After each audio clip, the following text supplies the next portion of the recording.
So there we go. This is what I do on the weekend sometimes when I've got a project. Usually when I'm coming closer to an end of a project, I get onto the upholstery. Occasionally I buy upholstery kits from Year One. They make beautiful kits that represent exact copies of the original.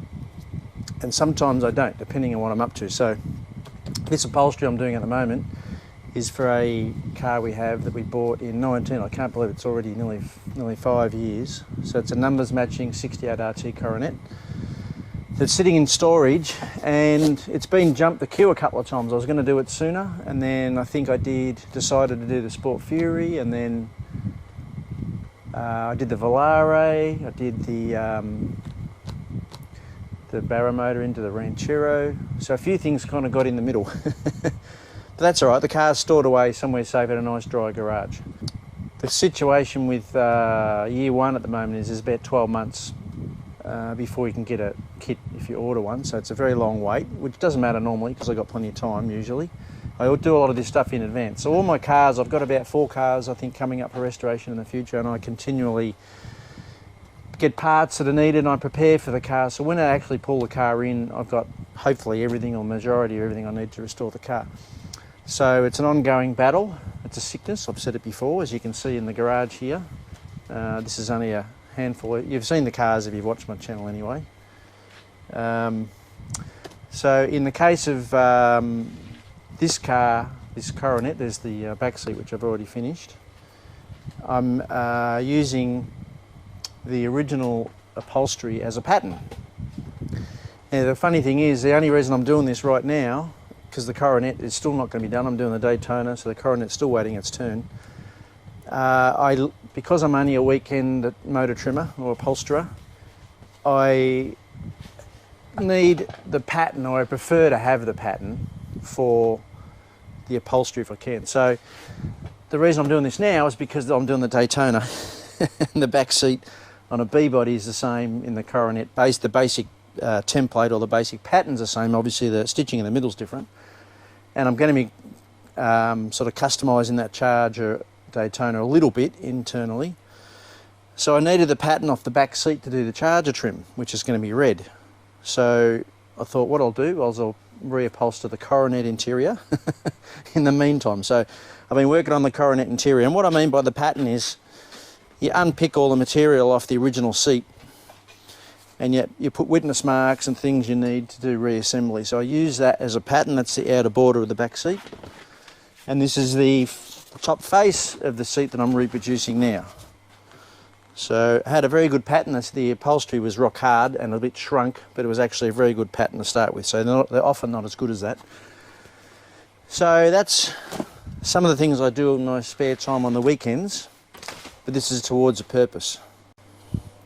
So because I'm making the back seat face, I wanted to be 100% sure that these stitch lines match up perfectly with the stitch lines on the top half of the back seat, so when it goes in the car they all line up nicely.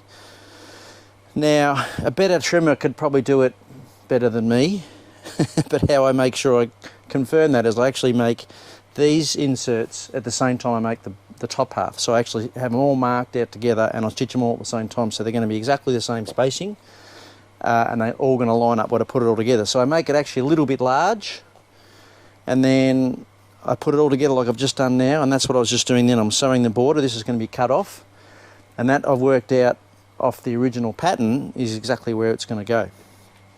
So I'll have centered matching stitching with the back seat, and it'll all look beautiful when it's in the car. So once that's, I've got to trim that off, then I've got to sew piping and all the backing on, and then I'll make a pattern up off that piece I showed you for the outer edge, and then it gets all pulled together, and hopefully it'll look as nice as that when it's finished.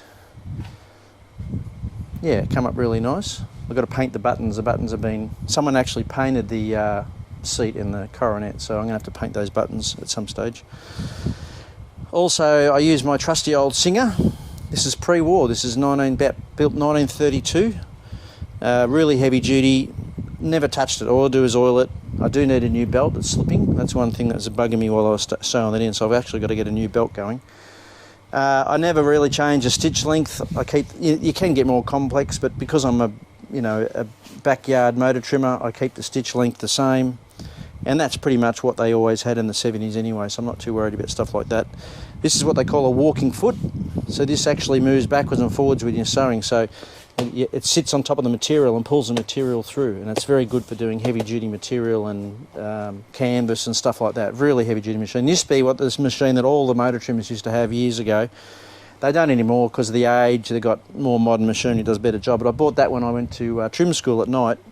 I did about 3 years at night school to learn to do the upholstery side of things, and this was the go-to machine back in the day, and I've never touched it. All I do is put oil on it.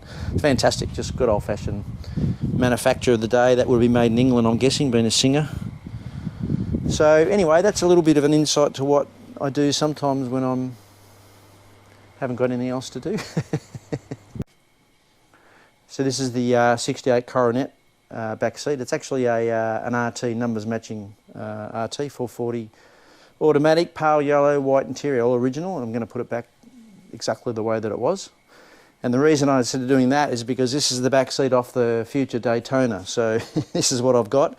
I could make a pattern off that, but it's much easier if you've got one to start with. And the top half of the back seat, of course, it's 70 because the Dodge Charger I'm using is 70. So I've got to modify the pattern and upholstery for that to make it look like a 69. So I'm going to run a 69. Have a look at this. I'm going to show. I'm going to change inserts to match the style of patterns I had in the 69 Coronet, which is different to the 70. And then I'm going to modify these front seats. So these are out of a late model car, and I've used these a couple of times now. They're in my 68 Charger as well as the 70 Charger. And I totally I change all the patterning internally to emulate the year car that I'm doing. So I take the ugly modern headrest off and I graft in an old-fashioned style headrest or a Mopar headrest. I adapt it in there and upholster it in different ways. I put piping on the edges to look old-fashioned, and I get rid of these and I change the whole style of the insert depending on what type of seat I'm going for. These are really comfortable. They're a good size for the car. They don't look too big or too small on the car. They're just right.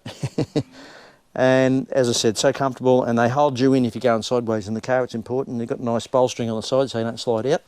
That's always important. So I'll show you what I mean quickly. Have a look at this. So these are exactly the same seats as what you saw there, but I've made them to look like, emulate the 70 Charger. So if you just peer in there, Faye. So you can see it's got the same outer board here, but I've put piping on the edges. I've adapted the old Charger headrest, and then I've changed the insert with a basket weave, which is what 70 Charger have. Same style of basket weave. And I've changed the pattern to emulate, like I said, the original 70 Charger seats.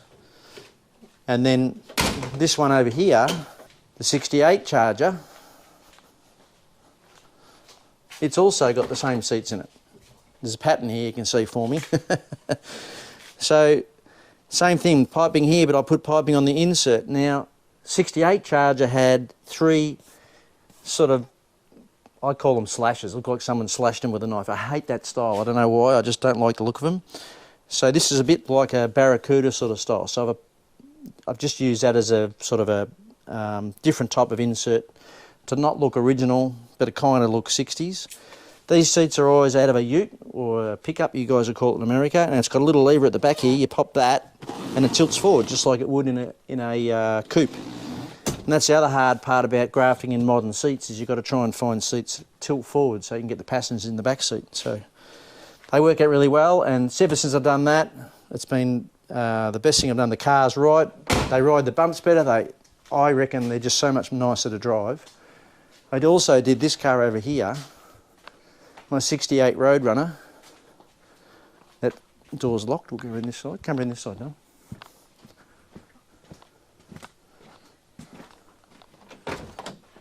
So this car has got a pearl white interior, which was available back in the day. In fact, the door trims are reproduction from legendary in pearl white, and they're virtually a perfect match. These are also late model seats. These are out of a different model than the other ones. This is I think this might have been the second time I've done this. And super comfortable. These are actually power. They power forward and backwards and tilt. and just run an earlier period style headrest. I didn't have original Chrysler ones at this stage. In fact, 68 quite often didn't have a headrest at all. I'm also particular about the shape of the seat because I don't like them to look too square or too high. I just don't think they suit the car. So I try and do it in a way that emulates the original car, but I'm not trying to kid anybody that it does look exactly original. I carried the badge across in the middle here from the back seat. Now originally 68 Roadrunners have two. They have 1 and 2 side by side in that stitching. So what I did is I took the 2 off the back seat and ran 1 on the back seat and 1 in the front seat to tie them in.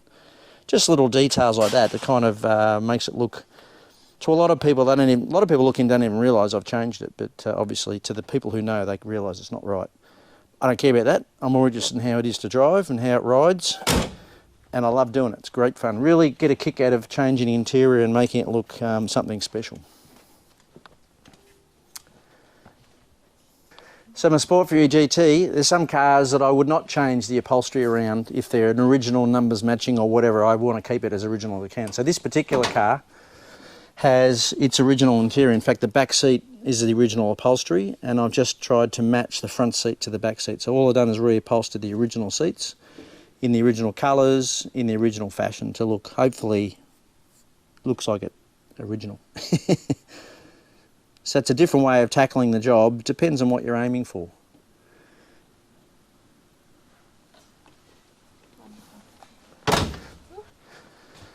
Same thing with the Superbird. Of course, I want that to look original. So the upholstery in this car is a legendary interior kit. So the upholstery looks exactly as it should for that year model car. Definitely not as comfortable, but like I said, certain cars I wouldn't change. And then the 300 over here, this car I also wanted to look original. So this is a 300 Chrysler convertible, which they made, I think it was 1175. So very, very low production car. And of course this is made into a clone of a 300 Hurst. Now the original car that they only made one off, if you want to look back on my videos in the past, we did a big video on this car. It was a very popular video, in fact our most popular video. I wanted this car to look exactly right, and this is a legendary interior. And they do things like they run a slightly different grain in the middle as they do to the outside. There's just little tricks they do, special stitching over piping down the middle here. And I wanted the car to look as it should. So the interior in this car is exact same as the one-off convertible that was made for the Hurst factory.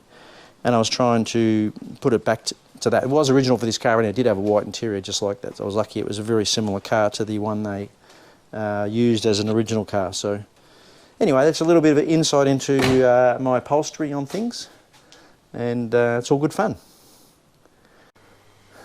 Also this weekend's the Albury weekend, which is the largest, I'm not sure if it's largest in Australia, I wouldn't be surprised if it was. They had nearly 1,000 cars last year, but they asked me if they'll do a reveal on this car, which would be kind of cool. No one's actually seen this car yet, apart from you guys on the channel.